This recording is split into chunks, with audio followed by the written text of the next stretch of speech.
निवडणूक आयोगाने राष्ट्रवादी काँग्रेस अजित पवारांची असल्याचा निर्णय दिला आणि त्यावरून राजकारण रंगल्याचं पाहायला मिळालं। महाविकास आघाडीच्या नेत्यांनी निवडणूक आयोग आणि भाजपवर देखील टीकास्त्र डागलंय। पाहूयात।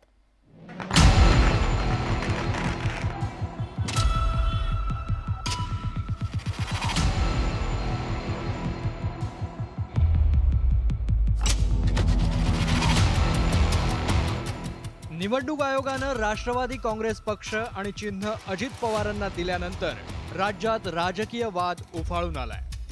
सत्ताधाऱ्यांनी निकालाचं जल्लोषात स्वागत केलंय।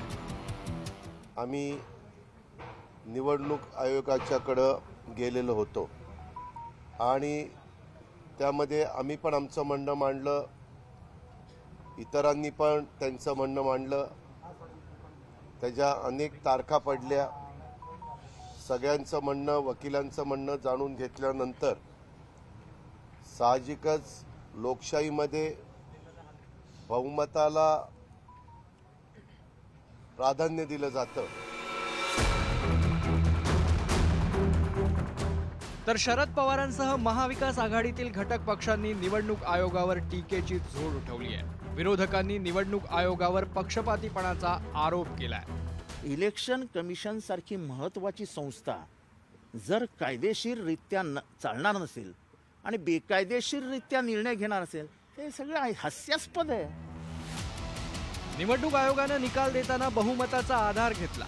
शरद पवार गट वेळेवर बहुमत सिद्ध करू शकला नसल्याचं निवडणूक आयोगानं निकालात म्हटलंय आणि त्यामुळे निवडणूक आयोगाचा निकाल अजित पवारांच्या बाजूने गेला। मात्र हा निकाल असंवैधानिक पद्धतीने देण्यात आल्याची टीका विरोधकांनी केली आहे। निवडणूक आयोगाने दिलेला निकाल आहे तो असंविधानिक आहे। खरं तर अपेक्षा होती संविधानाच्या बाजूने निर्णय देतील, पण आता काय बोलणार आहे। खरं तर इलेक्शन कमिशन हे आता भाजपचं एक वेगळं डिपार्टमेंट झालं असं आपल्याला म्हणावं लागेल। पार्लमेंटमध्ये सुद्धा असा एक कायदा त्यांनी पास केला ज्याच्यामध्ये इलेक्शन कमिशनचा जो प्रमुख आहे, जे कोणी सत्तेत असतील ते तिथं त्या व्यक्तीला बसू शकतात। त्यामुळे वेगळं काय आमची अपेक्षा नव्हती। आम्ही आता कोर्टात जाऊन कोर्टाकडे न्याय मिळाला असं नक्कीच आम्हा सगळ्यांना वाटतं। राष्ट्रवादी काँग्रेसच्या या निकालानंतर केंद्र सरकार विरोधकांच्या निशाण्यावर आलंय। केंद्रीय निवडणूक आयोग केंद्राच्या दबावाखाली काम करत असल्याचा आरोप विरोधकांकडून केला जातोय। एक ते निवडणूक आयोगाच्या गळ्यामध्ये मोदी शहांचा पट्टा आहे गुलामीचा आणि हातामध्ये हत्यार आहे लोकशाहीचा खून करण्यासाठी। निवडणूक आयोग ही एक सुपारीबाज संस्था आहे। मोदी शहांच्या सुपाऱ्या घेऊन राजकीय पक्षात फूट पाडणाऱ्यांना ती प्रोत्साहन देते आणि राजकीय पक्षांचे खून करते।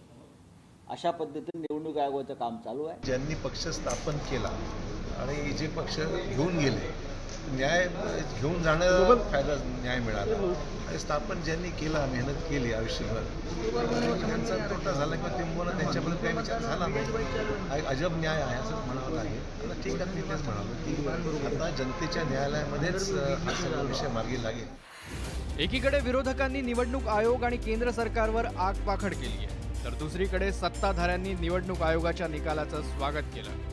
तसंच या निकालाच्या निमित्तानं उपमुख्यमंत्री फडणवीसांनी महाविकास आघाडीवर शरसंधान साधलंय।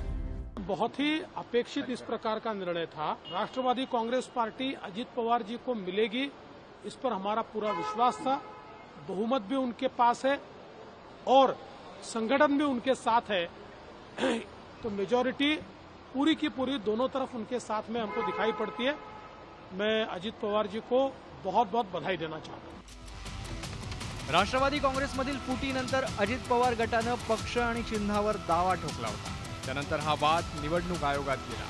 गेले 6 महिने निवडणूक आयोगासमोर हे प्रकरण होतं। जवळपास 10हून अधिक वेळा निवडणूक आयोगानं सुनावणी घेतली आणि त्यानंतर निकाल राखून ठेवला होता।